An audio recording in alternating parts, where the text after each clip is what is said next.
Assalamualaikum warahmatullahi wabarakatuh.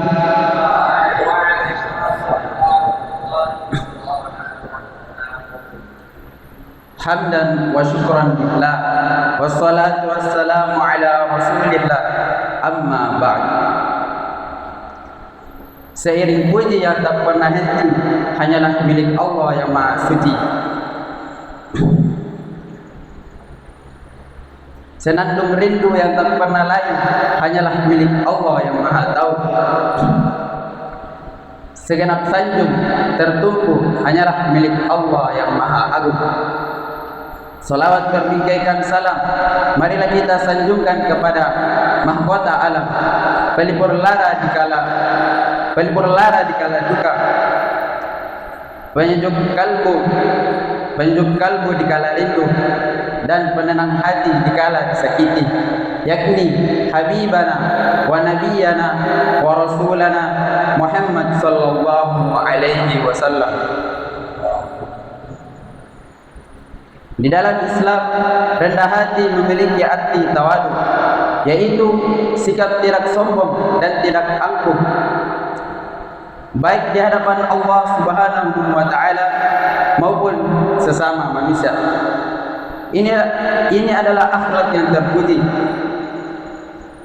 yang berarti mengakui kelemahan diri di hadapan Allah Subhanahu wa taala dan bersikap lemah lembut, tidak merendahkan serta menghargai orang lain. Rendah hati dapat mengikis kesombongan yang ada dalam diri dan memadamkan api amarah yang sering menjangkiti hati. Kebalikan dari rendah hati adalah kesombongan, seperti gemar membanggakan diri, merasa lebih dari orang lain, merasa paling penting, merasa dibutuhkan banyak orang, suka memamerkan apa yang dimiliki, dan lain sebagainya. Rasulullah sallallahu alaihi wasallam bersabda, barang siapa yang bersikap tawadu karena mencari ridha Allah, maka Allah akan meninggikan derajatnya. Dan barang siapa yang menyombongkan diri, maka Allah akan menghinakannya. Hadis riwayat Baihaqi. Sifat rendah hati bisa terlihat dari sikap menerima kebenaran. Seperti kisah perang Badar. Ketika Rasulullah sallallahu alaihi wasallam menerima pendapat dari sahabat yang menurutnya baik, bahkan untuk urusan yang besar sekalipun. Ini adalah kerendahan hati seorang pemimpin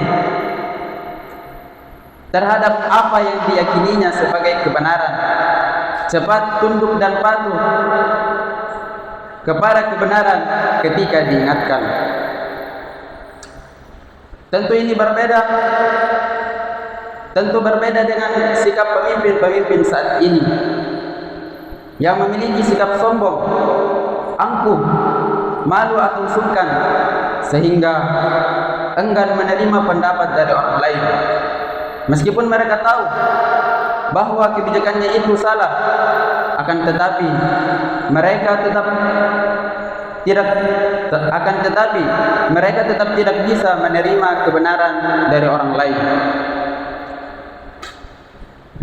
Hadirin sekalian yang insyaallah dirahmati oleh Allah Subhanahu wa taala.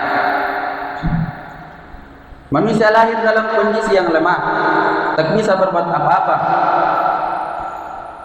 Yang bisa dilakukan hanyalah menangis ketika menginginkan sesuatu atau merasa dirinya kurang nyaman. Ia butuh bantuan dan perawatan dari orang lain. Sebagaimana firman Allah Subhanahu wa taala, "Wallahu akhrajakum min butuni ummahatikum la ta'lamuna syai'a wa ja'ala lakum as-sam'a wal absara wal af'idah la'allakum tashkurun." Yang artinya, dan Allah mengeluarkan kamu dari perut ibumu dalam keadaan tidak mengetahui sesuatu apapun, Dan Allah memberikan kamu pendengaran, penglihatan, dan hati agar kamu bersyukur. Quran Surah An-Nahl ayat 78. Maka masih pantaskah kita sombong? Banyak hal yang tak bisa kita lakukan sendiri. Kita memiliki banyak keterbatasan dan kekurangan. Perjalanan hidup kita sebagai insan biasa tak luput dari dosa dan kesalahan. Bahkan mungkin kita telah merasa bahwa melakukan banyak kebaikan, padahal di sisi lain menimbulkan banyak keburukan dan kerusakan. Oleh karena itu, jika kita ingin meraih kesuksesan baik di dunia maupun di akhirat, maka marilah kita jadikan rendah hati sebagai kebiasaan sukses kita. Jika kita memiliki sifat rendah hati, maka kita akan dihormati, dimuliakan, dan dicintai orang lain. Sehingga kita lebih mudah untuk berinteraksi, bekerja sama, saling membantu, dan akhirnya kesuksesan pun lebih mudah untuk diraih dan kebahagiaan bisa didapatkan. Orang yang memiliki sifat rendah hati ibarat sekuntum melati. Ia menyebarkan harum wewangian kepada siapa saja yang menyerupnya, dan tidak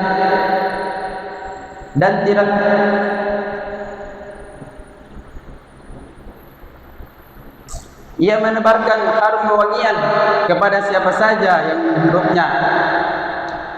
Ia tidak akan iri dan dengki kepada bunga yang lebih bagus darinya. Ia tidak gentar dengan tiupan angin dan derasnya hujan. Ia rela berkorban dengan memberikan madunya kepada kumbang-kumbang yang membutuhkannya.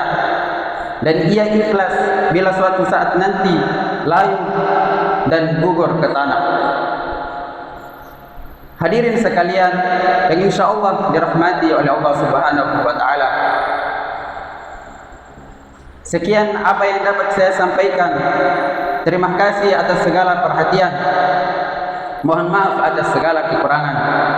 Subhanakallahumma wa bihamdik asyhadu an la ilaha illa anta astaghfiruka wa atubu ilaik. Akhir kata, hidup sendiri tanpa kekasih. Cukup sekian dan terima kasih. Assalamualaikum warahmatullahi wabarakatuh.